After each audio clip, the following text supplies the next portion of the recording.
Hello, everybody, and thank you very much for joining me for another Tales from the Crypt review. Today I will be talking about Season 2, Episode 16, Television Terror, directed by Charles Picerni and starring Morton Downey Jr. as Horton Rivers.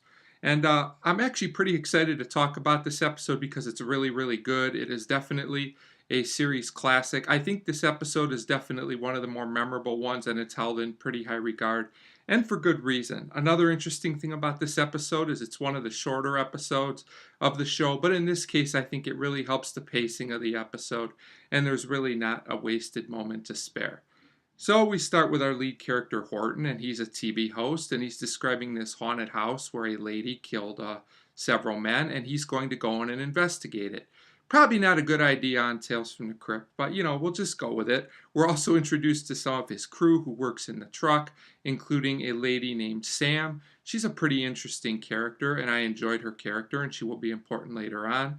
It turns out she's also somewhat involved with our host in some kind of relationship. They don't really say how deep the relationship is, but you can tell she's not that thrilled with Horton in general, who does come off as being a bit annoying, to be fair. We're also introduced to a psychic at this point who says the house is evil and no one should go in there. And Horton probably should have listened, but of course he doesn't. So anything to get his story, I guess, and get his ratings, as we'll find out later. So we go to the next scene, and Horton and his cameraman go in the house by themselves. And this house is very creepy. It's very well done. It's got kind of an old movie, low-budget feel to it, but it really works here. So they look around, and Horton describes some of the stories, some of the gruesome things that happened in the house. They then go into the game room, and it's intercut with scenes of some of the murders taking place. I thought these scenes worked pretty well for the most part. These scenes will be intercut as more rooms are entered. I thought this was an interesting technique, and for the most part, it's pretty good. So eventually there's a break in the show, which I actually thought, even though a little bit disjointed, was pretty realistic. They go to like a commercial break, which was interesting. So Horton's talking to Sam, who's still outside in the truck. She said that the network's not happy, that the show needs some more excitement, and there will be soon. So Horton hears a noise. He thinks something's really going on in the house, so he basically goes upstairs, but his cameraman loses the TV connection.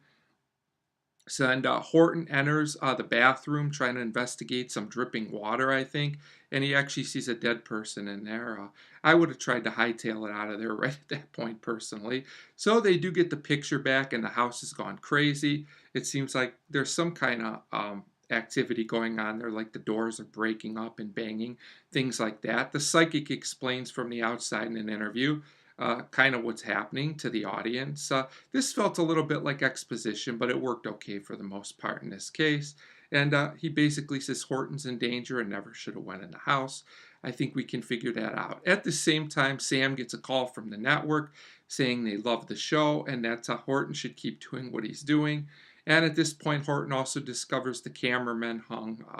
He's definitely a goner at this point. So now Horton wants to get out of the house very badly, and he runs away from some ghosts, which are kind of convincing. The effects here aren't great, but they work okay in a charming kind of late 80s, early 90s TV kind of way. So Sam decides she's going to keep Horton in the house when she might be able to get him out because she's worried about the ratings more than she is Horton at this point.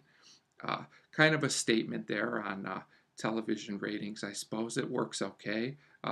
Interesting thoughts there. And basically, Horton is chased by a chainsawed person. I'm not sure if it's the woman who was the killer in the house or not, but it's pretty effective.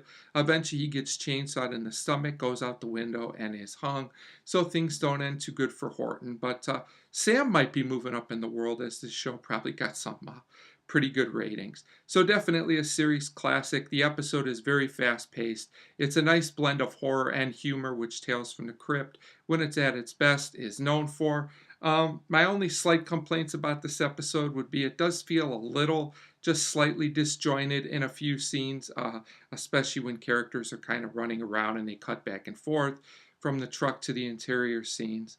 And, other than that, though, this is a great classic episode that I recommend, and I'm going to give Television Terror a 4.5 out of 5, and I do feel this is a must-see episode for fans of Tales from the Crypt. If you have not already seen this episode, you should definitely check it out. So 4.5 out of 5 for Television Terror, and as always, thank you very much for watching.